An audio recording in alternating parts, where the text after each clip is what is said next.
I'm Omar, and I am the associate pastor here at E-Free Church. And today I'm filling in for our head pastor, Rick, who is away, but will be back next week. Now, before I jump into the message this morning, I have one housekeeping item to mention, is that at the end of the message, there will be a video that's going to be played. And the video is about a little bit about what you're going to experience next Sunday. You see, next Sunday, we're having a value Sunday. One of our values here at church is that we want to become a multi-ethnic church. We want to pursue racial reconciliation. As we see at the end of Revelation, at the end of time, that there's one church that's made up of people from every nation, tribe, tongue, whatever you put in there, that's what we ought to be. And so as a church, that's something that we want to be. And the video is going to talk to you about Be the Bridge and what we've done. So where we've been with racial reconciliation, where we are, and where we're going to into the future here in Bloomington Normal. So it's going to be, we're excited about it, and we're looking forward to that next Sunday. So at the end of the message, stay around and we'll show the video and then we'll be dismissed. Well, to set us up for what we're going to talk about today, I want to briefly and right away share with you some information that I found incredibly fascinating when I was preparing for this message. Now, if you know a little bit of recent history, then you probably know that about a century ago, technology really started to change our relationship with time by introducing to us what were called at the time labor-saving devices. And here's a picture of that. Back in the day, the vacuum, there's some other stuff there that were invented about a century ago. And because of the rapid growth of technology and devices designed to save us time, by the 1960s, there was incredible predictions that were made about the impact of these devices on our lives. And I want to share with you some of these predictions that I found incredibly fascinating. In the 1960s, futurists from all over the world that include political theorists, sci-fi writers, and other people of a sort, this is what they thought. They thought that by now, in the 21st century, everyone will be working a lot less here in the United States. In fact, let me share something that I think it's incredible. In 1967, there was a famous Senate subcommittee that was told this. They were told, hey, by 1985, the average American is going to work 22 hours a week for 27 weeks a year. Wouldn't that be nice? Anyone want to work 22 hours a week, 27 weeks a year? Yeah, that's what the prediction was. You see, back then when this was going on, this labor-saving devices, they thought, this is what they thought, and you can go back and look at this in the 60s. They thought that the main problem for the American people in the future was going to be too much leisure time. Wow. Anyone have too much leisure time here nowadays? Now, you and I know that this prediction completely failed, right? We understand this. It failed. That didn't happen. In fact, if you look at the research, the opposite has happened. One of the studies I was reading this week about work and about how much we work said that the average American works 4 more weeks per year than they did in 1979. And you can do the research on your own. We encourage you to do that. But this is the theme that you're going to find, is that for most of us in this country, and I'm talking about the U.S., I didn't do a research in the U.K. We have people from the U.K. listening how it is there. For most of us in this country, the pace of life is incredibly fast, and I would add unhealthy. For most of us, the pace of life here is incredibly fast, and I would add to that, it's very, very unhealthy. So this morning, what we're going to do is we're going to look at this. We're going to look at how can we have a healthy relationship with time, and how do we wind the clock? We're going to talk about what do I mean by that? How do we have a healthy relationship with time, but how do we wind the clock? Now, before jumping into talking about this, let me backtrack and let me back up briefly a little bit, and let me review where we've been the last 5 weeks. First thing I want to say, if you're new here this morning, if you're newer, online listening, welcome. Thank you for being with us, for deciding to worship, to be with us. We are thankful that you're here. So thank you and welcome for being with us this morning. Now, what I want to say is the last 5 weeks we've been on a series that we started that it's called Win the Day. Win the Day. Now, the focus of this series, if you've been listening, is that yesterday is history, but we can learn from it, but it's gone. And that tomorrow is a mystery, and that there's some things that we have to prepare for, but we have to live in the present. And if you were here at the start of the series, you may recall that this is what this series is all about. It's about learning to rewire and to structure our lives in a way where we are able to experience positive change in our lives as we live our lives. Now, many people, we talked about at the beginning, that they start the year with incredible goals, with incredible optimism about what they want to accomplish during the year. Unfortunately, what happens is for many people, these goals and optimism quickly, they fade as they find this. They find they're not able to make positive change last for more than 2 months, if that. But we've been learning this. We've learned that regardless, right now in this room or listening online, whatever goal you have in mind for this year, regardless of what you're trying to solve, what habit you're trying to break, what habit you're trying to build, we learned that the secret to success in accomplishing is this. It's going to happen one day at a time. It's going to start looking at how you're living your life one day at a time. And in the last 5 weeks, we've talked about 5 different habits that can be the difference for us and for many of us in experiencing breakthrough and really experiencing fulfillment like we haven't experienced before. Now, I want to mention this, and I want to say this, and I want to establish this, that all the habits that we looked at in the past 5 weeks and we'll continue to look at today, they're all rooted in this. They're rooted in the lifestyle and the teachings of Jesus. That's where they're rooted. Now, if you're here today this morning, you're not a Christian, or you're still trying to figure out where does God fit into your life, into your mind, that's okay. If you're listening online and you feel the same way, that's okay. We're thankful that you're with us. But this is what you're going to hear from the stage here time and time again, is that a life of fulfillment, if you're looking for a life of fulfillment as you live here in this world, a life of fulfillment doesn't come from looking inside of myself and looking at my internal desires.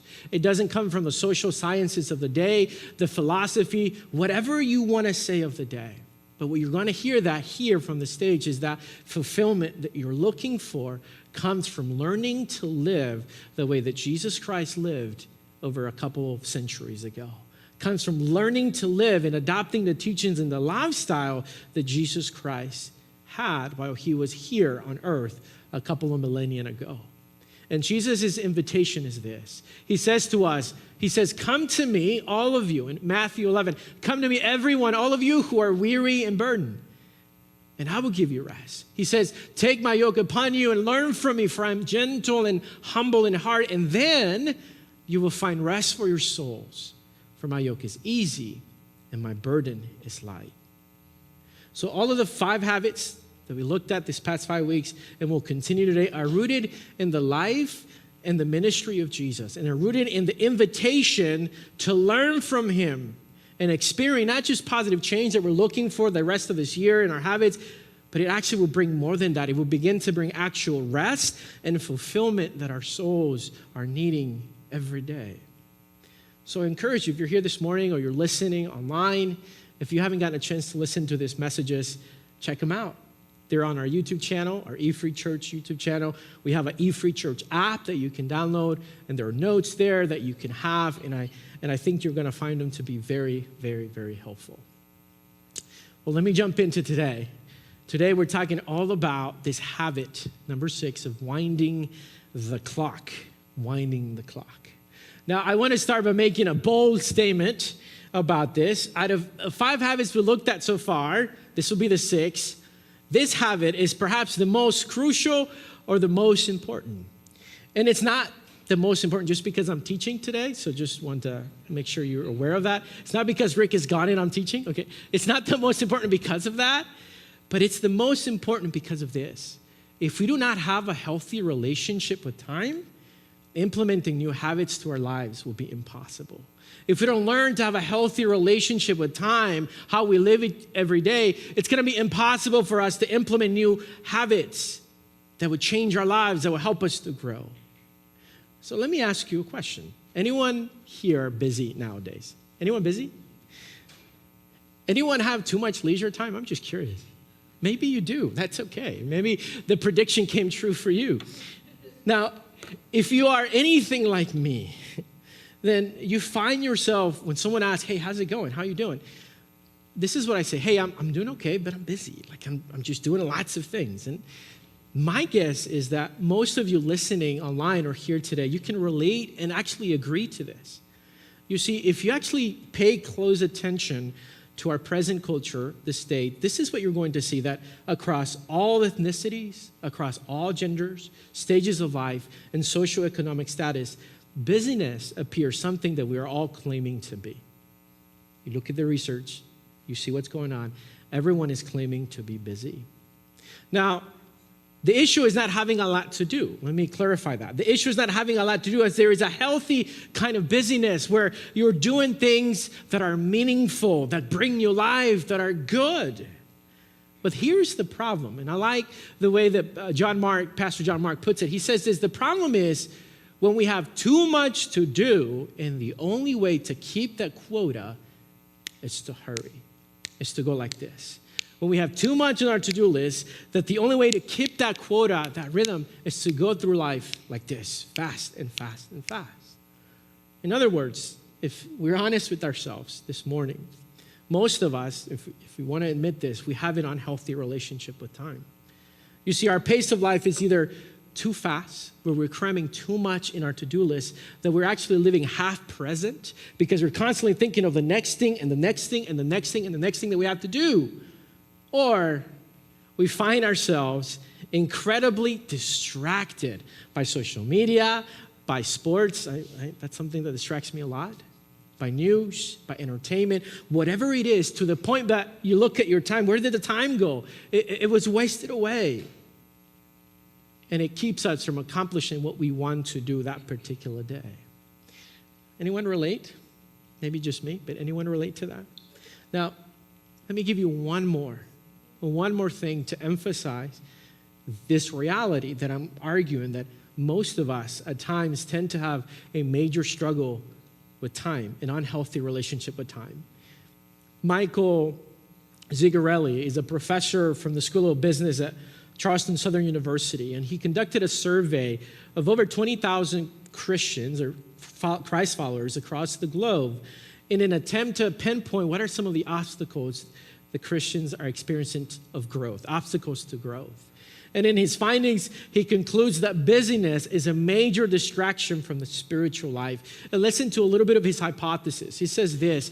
He says, it may be the case that, number one, Christians are assimilating to a culture of busyness, hurry, and overload, which leads to God becoming more marginalized in Christians' lives, which then leads to a deteriorating relationship with God. And oh, by the way, he rates pastors, people like me, as one of the top worst professions for busyness in his study. Ouch, it's true. You see, the sad reality is that for most of us, and I'm included in this, in a healthy relationship with time is one of the reasons why we oftentimes fail to grow in our personal lives, why we fail to achieve goals that we set out to do and excited for the new year, why at times we feel like God is distant, but we don't feel his presence because we don't have a good pace of life, or we are bombarded with so many distractions that we fail to experience fulfillment in our lives and fail to listen to him.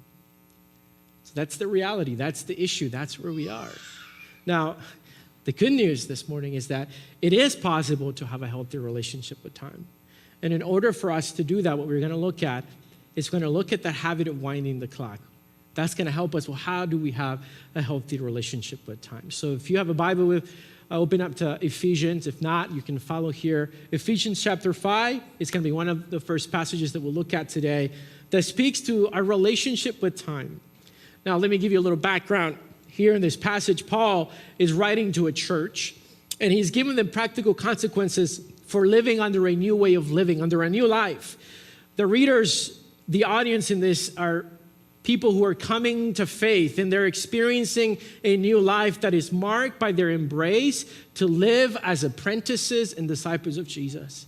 That's what the audience has decided to do. So in light of that decision to live after the lifestyle and the teachings of Jesus, Paul is saying, this is what's supposed to happen on an everyday basis. And so we find a list of commands that describe how we ought to approach our daily lives.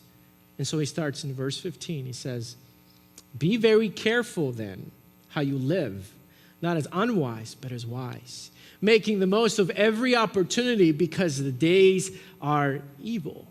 And therefore, do not be foolish, but understand what the Lord's will is. Now, the commands that we see in this passage center around this. They center around an intentionality in how we structure our days. The phrase in 15, be very careful, in the Greek has this connotation of giving close attention, of being precise, of having an intentionality. And the other verse, in verse 16, this is when you look at the text, the literal translation of the text of make the most of every opportunity means this. It means redeeming the time. That's what the literal translation is, redeeming the time. Now, what Paul is saying with this phrase, he has given his readers a metaphorical way in which he's telling his readers, you have to make the most of every opportunity, of every chance that you have in your life, because life is short, it's full of evil, and it's full of brokenness. That's what he's communicating. You see, this habit of winding the clock stems from this phrase in the Greek of redeeming the time that we find in this particular passage. And this is the way that Mark Batterson describes it. Mark Batterson is the author of the book Win the Day, which is the series that we're doing. And in his book, when talking about a healthy relationship with time, this is how he describes it. He says this, a right relationship with time means recognizing, first and foremost, that time is measured in minutes, but life is measured in moments. Time is measured in minutes, but life is measured in moments. You see, this idea that Mark is communicating stems from the way time was viewed back in the first century with the Greeks. Now, unlike the English language, if you know a little bit of Greek, in Koine Greek, there's two ways of looking at time or describing time. And the first one is chronos. I think most of us are familiar with this. Chronos in the Greek was used to describe sequential quantitative time, so like literal seconds and minutes and hours. But there's a second word that was used to describe time or the concept of time, and this is the word kairos. Kairos. And kairos is exactly the word that we see in this particular passage. It's this concept of redeeming time, of making the most of every opportunity, making the most of every chance. So to give you a clear picture of what is winding the clock, listen to Mark Batterson, how he puts it, what he means when he says the habit of winding the clock. He says this, he says, the sixth habit, wind the clock, stewards time in two ways. It's about stewarding time, and he says this in two ways. It makes the most of every minute, but it also makes the most of every moment. It's acutely aware of everything that is happening right here and right now, but it also keeps a constant eye on eternity. But most importantly, it says it doesn't lose faith in the end of the story. So that's what we're going to get into today. Now, the question that this brings, as you look at this, okay, this is what winding the clock means, or this is what it's about. How do you do it? How do you practically live winding the clock? I ask you, how do you practically live every day being fully present to people, being fully present to God, being fully present to every opportunity? As I mentioned in my introduction, most of us struggle with time. Most of us live half present in our daily lives because we have too much that we do, and we live in a hurry state that it's hard for us to be fully present, or we're constantly distracted by so many things that our time goes away as well, and we're also disconnected from what we're supposed to do. So how do we do it? If it's hard, and it is difficult. And what I want to suggest to you this morning, it's simple, but we're going to get into the details of this. To wind the clock, you first slow down, you abide, and you live from rest. To wind the clock, you have to learn how do you slow down, how do you abide, and how do you live from rest. And I'm going to get into all of that. So what do I mean by this? And the first thing is this. The key to making the most of every opportunity, living with redeeming the time, the first thing you have to start with slowing your pace of life. Before we get into time management, eliminating distractions, we must embrace this challenge. How do we slow our lives down? Now, some of you may be thinking, how can slowing down be the solution? We have so much to do. That's the culture. I know where we live, and I struggle with this a lot. So just transparency here, this is something I struggle a lot. And some of you listening today, you may have an incredibly demanding job that starts really early and ends really late. You're an extrovert. You're an achiever. You're a full-time parent of 3, 4, 5. You're busy. I know how that can be. I'm a parent myself. And you can put whatever, fill in the blank. It's endless that keeps you busy in a pace of life that is like this. Or you're distracted by so many things and your time is not stewarded well because you're constantly bombarded by distractions. We all are. That's the nature of the culture where we live. But here's the reality, is that if we do not learn to slow the pace of our lives, we're always going to be full of fear, full of anxiety. We're always going to be missing what God is saying because we're not going to be able to understand because our pace of life will be so much different than He wants us to be. And I love this phrase that you're going to hear from us, that to catch up to God, you actually slow down. To catch up to God, you have to slow down. And as we've seen in the last 5 weeks, our example is Jesus. Our example, well, how do this looks like? How do you practically live it? It's taking a look at Jesus' life. And you're going to find passages like this or verses like this that describe, well, how did Jesus live? What was his pace of life? You're going to find things like Mark 6:31. Then, because so many people were coming and going that they did not even have a chance to eat, Jesus speaking, he said to them, hey, come with me by yourselves to this quiet place and get some rest. We have to slow down. Later in 6:46 in that same chapter, it's talked about, Jesus says, after leaving them, he went up on the mountainside to pray. There was an intentionality to slow down, to be with the Father. And when you read about his life, and don't take my word for it, look at the Gospels, which tells you about all of his life and ministry, you're going to find that Jesus was an incredibly busy man. He wasn't lounging around binging Netflix series. That's not what he was doing. Whatever that was for that time. I don't know what they did to pass the time. He was busy, just like all of us. But he often slowed down to rest, to abide. And his pace of life, if you were to describe it, was unhurried. That was his pace of life. Now, in order for us to understand God's will for our lives and to live with incredible purpose or to begin to establish meaningful goals for this year, we have to be intentional about slowing the pace of our lives down. And here's why we slow down. The goal of slowing down is we slow down in order to abide in God's presence. I don't slow down to, binge watch the series I've been missing or to, just do nothing or play video games for 8 hours, 9 hours, whatever it is for you. Our purpose of slowing down is not that. We slow down in order to abide in God's presence. And the recommendation or the challenge here is that it doesn't matter how busy you are, what season of life you're experiencing. Making the time to be in God's presence every day is the key. It's the starting point of learning how to live, making the most of every opportunity. Now, again, I want to bring this. This is something you're going to hear from this stage time and time again. But it's so hard to do. It's hard to put into practice, isn't it? You see, it's hard to do because in this country, we live enslaved to distractions. I do at times, if I'm honest. We live enslaved to unhealthy habits, to a lifestyle of comfort. I love comfort, if I'm honest with you. We live enslaved to a lifestyle of control. I have to control how things are supposed to be done in my life. And I struggle with that. And to be honest, I don't have this habit of winding the clock down to perfection, so I'm not teaching here as someone who has this fully down. But the more I'm learning to do this, the more I'm learning to live my life, trying to make the most of every opportunity, the more God is breaking my enslavement to comfort, to distractions, and for the need for control. So from a practical standpoint, the first thing we do, and to recap, is we slow our pace of life and begin to create intentional space to abide in God's presence. And I want to stop here for a second. Let me clarify what I mean by saying abiding in God's presence. That's a it's a term, it's a phrase you're going to hear. It's very broad. What do I mean by this? And I want to hone in and what am I talking about? What do I mean to abide in God's presence?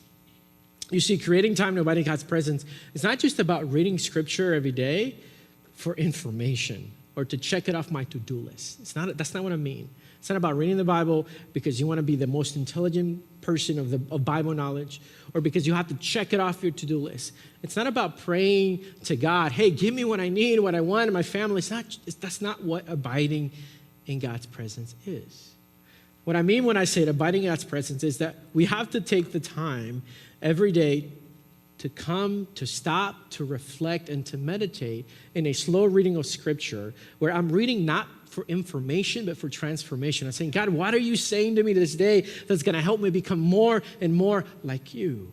It's learning to look at that, to slow down instead of reading maybe the whole 3 chapters of whatever book, but learning to hone in on a passage and say, God, can you speak to me? I want to be transformed by this. It's learning to do this too. Abiding God's presence and learning to come at the end of your day and to say, God, how are you coming and speaking to me to what happened to me today, whether it was good or whether it was bad? It's learning to say, God, what are you doing every day? How are you speaking? How are you talking to me to everyday circumstances? And it's also about praying to God. Abiding is praying to God, not just for what I want and my desires and my dreams and all of the things that are about me and my family, but it's about praying to God and say, God, can you help me to become more and more and more like you? Can you shape me? Can you mold me in becoming the person you've called me to be?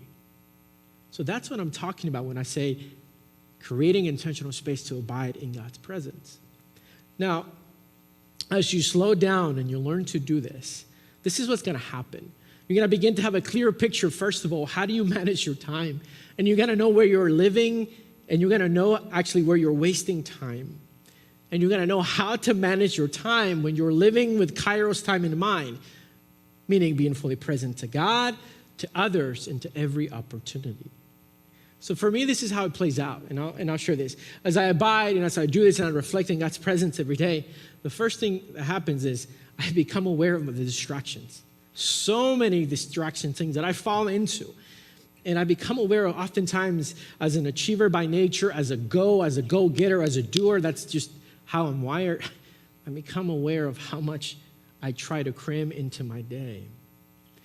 So as you learn to establish this habit into your life, the first thing is it's going to lead you to identify whatever it is for you, the things in your everyday life that waste time. For example, did you know this? The average person spends about 147 minutes on social media every day. That's just the average person. You kind of know where you fall into that area. Now, I'm not saying social media is bad, so don't misunderstand what I'm saying. I'm not saying that social media is evil. What I'm asking with this is social media or fill in the blank, whatever it is, it doesn't have to be social media, whatever that is it taking precious time that can be allocated to something that would nourish your life? It's just a simple question. Is your time on social media, your time on whatever thing, is it taking too much precious time that can be allocated to something that would actually nourish your life? Now, you have to figure out what works for you. If you're deeply attached to social media, to whatever it is, you know what it is. You have to start small. You have to start small. Begin cutting back slowly or setting boundaries that will help you create more margin. And the margin is, again, to be fully present to yourself, fully present to God, and fully present to others. Now, let me share a little bit of what I'm doing. One of the things that is a major source of my distractions is this thing right here, is the phone. I'm conditioned to always have it in my pocket. I get lots of notifications. I tend to scroll when I'm bored. I tend to scroll at night too. So one of the things God has just been telling me, yeah, those are distractions for you that's taking a lot of your time, is that I've been silencing my phone more. When I'm at the dinner table with my family or I'm at home, I try to be aware this is time to be fully present to my family, to my wife, and to my kids. I also have a specific time at night where my phone goes on do not disturb, and I stop. I stop using it because I'm going to fall into that distraction. And that's just a simple example of one simple thing that I'm doing. But you can figure out whatever that is for you. The point that I want to make, the point that I'm trying to make is this, is that we have to learn as we're abiding, if you're listening to God, to reorder and structure our day where you're living unhurried. where you're making the most of every moment by learning to be fully present to yourself, learning to be fully present to God, and fully present to others. That's where we're trying to be, where we're trying to go. Now, again, this is difficult to do. It's easy to talk about it. It's easy for me to, here's what you should do. But it's so hard to practically undo my normal pace of life that I've been doing it for so many years, or to undo my habits that I've been doing for so many years. And some of you right now are listening and thinking, man, you have no idea how busy I am. You have no idea how much I have going on in my life. Maybe some of you, that's you today. Others of you struggle maybe like me for the need to control, and so the thought of cutting back on your to-do list, and it's uncomfortable and scary. Like, who's going to take care of this? Who's going to take care of that? And oftentimes what I do, to be honest, is that I can go and justify my long to-do list. I can say, well, God knows that I need to take care of this because it's going to help my family, it's going to help so-and-so, and I'm very good at coming up with justifications. Maybe you are too. But what I'm learning as I'm doing this is that God is telling me, when you're doing that, you're failing to trust and hand over control to me. You're failing to trust that I have that down. You're failing to trust that I will take care of that. That's what he's telling me. That's what he's inviting me to do as I'm doing this. You see, God's invitation to follow him and to adopt his way of life includes a pace of life that is unhurried.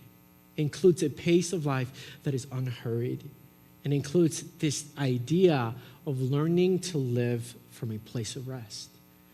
And this is the last thing. We slow down in order to abide, and then we learn to live from a place of rest.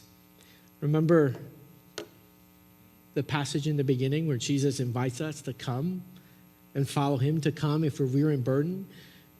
And this invitation that he says, that he asks, that he does, it's going to result, it says, in the rest for our souls. So how is that possible? How does learning to live from rest result in this rest that our souls need? I want to take you to a passage, a teaching of Jesus. He's on the Sermon on the Mount. It's one of the most famous sermon he gives, and this incredible teaching that talks about this. And so starting in Matthew 6, let me share with you what he says. Talking to his disciples, but talking to the crowd as well. Jesus says this. He says, "Therefore I tell you, do not worry about your life, what you're going to eat or drink, or about your body, what you will wear." And then he asks rhetorical questions. Is not life more than food, and the body more than clothes?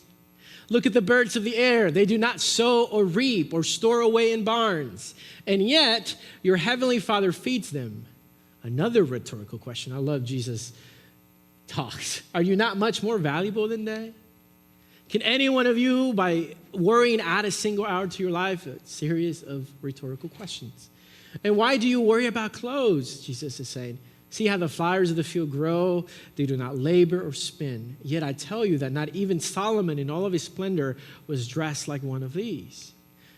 If that is how God clothes the grass of the field, which is here today and tomorrow is thrown into the fire, Jesus says, will he not much more clothe you, you of little faith? And then he says, but listen, do not worry saying, what shall we eat, or what shall we drink, or what shall we wear? For the pagans run after these things, and your heavenly Father knows that you need them. But seek first his kingdom and his righteousness, and all of these things will be given to you as well. Therefore, do not worry about tomorrow, for tomorrow will worry about itself, for each day has enough trouble of its own.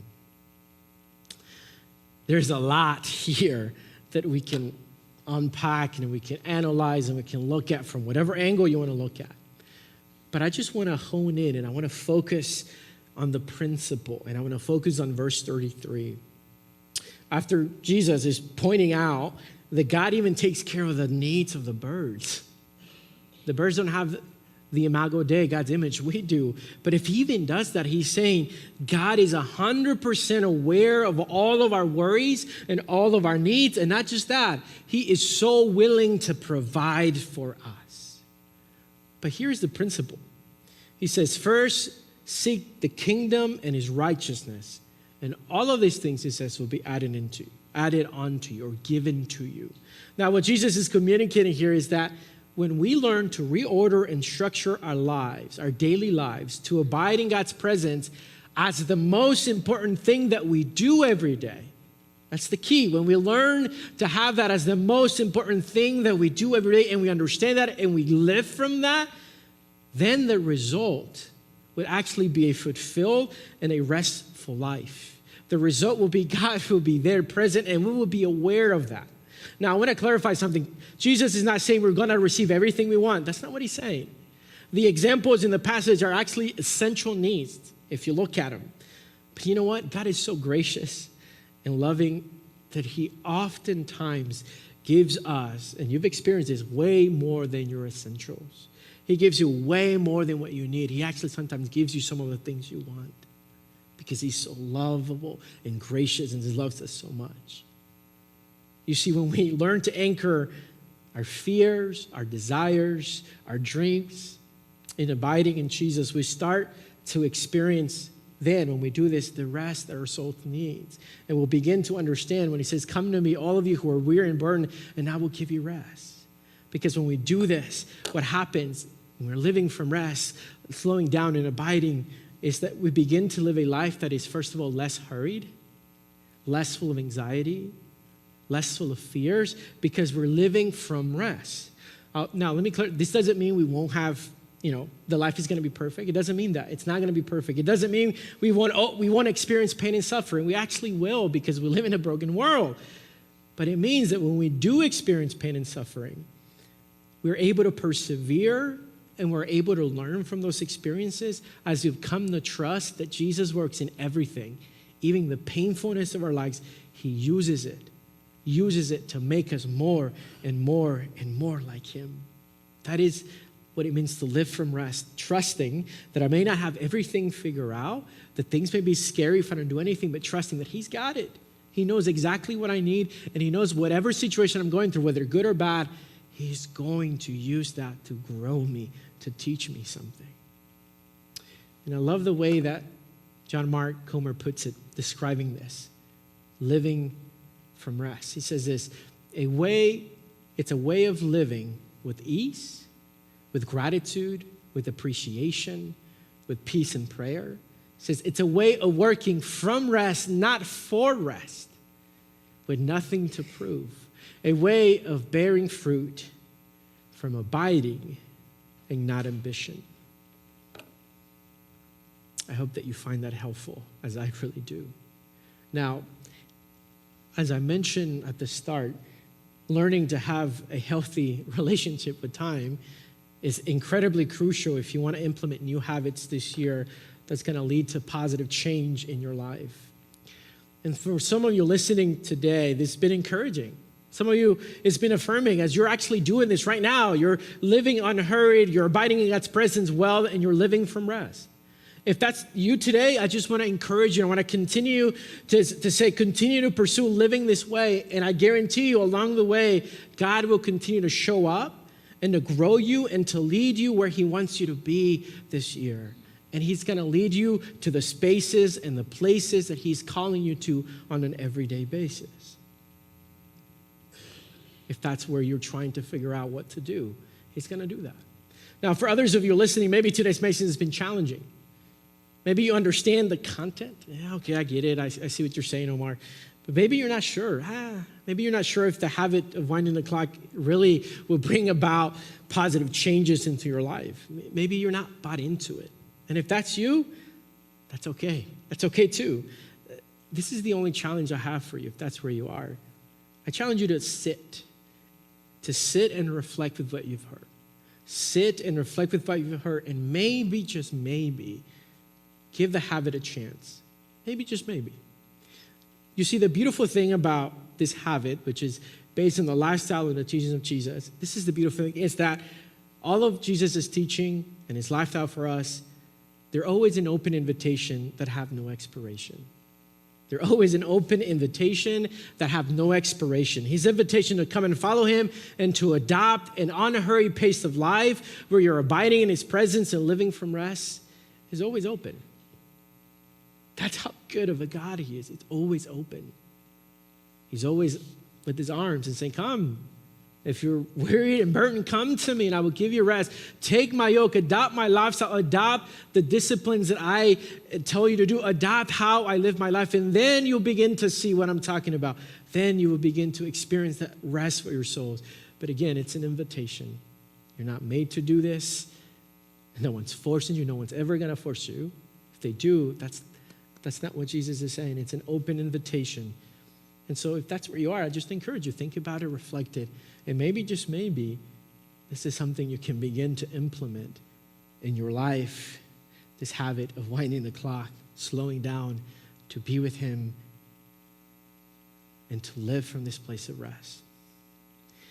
Now, to wrap up, I want to share just a little bit more of my struggles with this. I mentioned I don't have this down at all.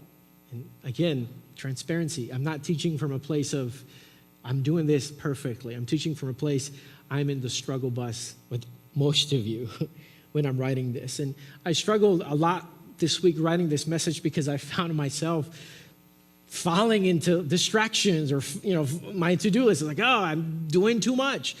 And I'm struggling and constantly struggling with this. But the beautiful thing is, and even this week he was reminding me, God was showing me, is that even when we fail, even when it's hard to do, he continues to show his love. He continues to encourage you and continues to remind you. And this week was this. He reminded me, remember, when you're weak, you're strong. My power is made perfect in your weakness. And that's sort of the theme that you're going to see in this week, even with the staff. We've been reminded about that. His power is made perfect in weakness. So it's okay to struggle. It's okay to be in that. So if you're anything like me, when you implement this habit, you're going to struggle. But I encourage you, don't give up. Don't give up.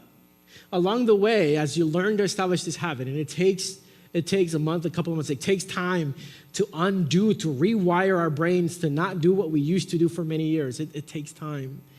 But along the way, when you do this, it'll become easier and easier and easier. And although you're never going to be perfect at it, but you will begin to experience more and more of the rest that your soul needs that Jesus describes.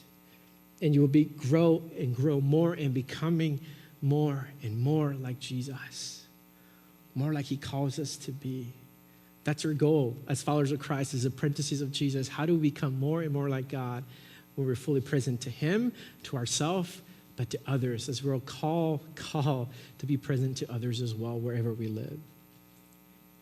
So to wind the clock is we slow down, we abide, and we learn to live from rest. Bow your heads with me. Father God, we come this morning before you, and sometimes your messages are hard and challenging. And I know it's been hard for me this week, God, in preparing this message, as I am confronted by my own struggle, by my own pace of life, by my desire to control everything that I do. And most of us in this room, God, we tend to live like this because we're in a country, in a culture that's what's reinforced. It's work and work and work and do, or accomplish, and it's hard for us to slow down. God, I pray that as we go home, as we go throughout the week, that we'll begin to reflect and say, God, how is it that you're asking me to slow the pace of my life down? How is it that you're asking me to change some of those things in my life? And I pray that as we begin to do that, your spirit will be so present that we'll become more aware of how much you're actually working in the everyday basis. And sometimes we just ignore it. We don't even realize it. But I pray that as a church, that as a people, we will take this in and we'll say, God, we are before you. Would you help us to eliminate those distractions? Would you help us to live making the most of every opportunity? And most importantly, would you help us to grow in becoming more like you? And trusting that even though the days may be difficult, times may be hard, you are good. And you're going before us and you have achieved victory. And you are always there. That will be the reminder for us to encourage us and to keep going as we live our lives. God, my prayer is for everyone here and listening online that you will become so real in their lives as they attempt this habit. They will begin to notice how much you love us, how much you care for us, and how much you're so interested in every part of our lives, even the most insignificant things that we can think of. We thank you, Jesus. We praise you for your love, for your kindness, for how much you come to us to pursue us on an everyday basis. Thank you for this word, as challenging as it is. Thank you, Lord. I pray that it would fall on good soil. It's your name that I pray. Jesus. Amen.